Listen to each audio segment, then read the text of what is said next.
350 రక్త కణాలు ఉన్నాయంట అప్పటికి. వైద్యం తెలిసిన వాళ్ళు ఉన్నారా? ఈయన బాడీలో మొత్తం 350 ఏమన్నా, అవి కూడా ఎందుకు మిగిలినవి అసలు? మనిషికి లక్షల్లో కణాలు ఉంటాయి, రక్త కణాలు లక్షల్లో ఉండాలి. 350 రక్త కణాలే ఉన్నాయి.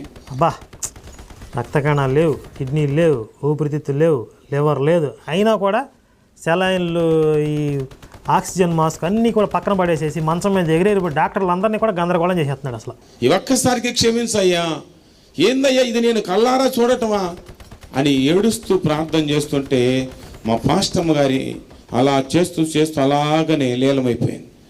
ఆమె ఆత్మను దేవుడు తీసుకొని వెళ్ళాడు. ఎక్కడికి? మృతుల లోకంలోని తీసుకొని వచ్చాడు. పాస్టమ్మ గారి ఆత్మను మృతుల లోకంలోని తీసుకొని వచ్చారు. తీసుకొని వచ్చి అస్సాం తీసుకుపోయాడు అన్నట్టు చెప్తున్నాడు. అప్పుడు అన్నాడు, ఇదిగో నువ్వు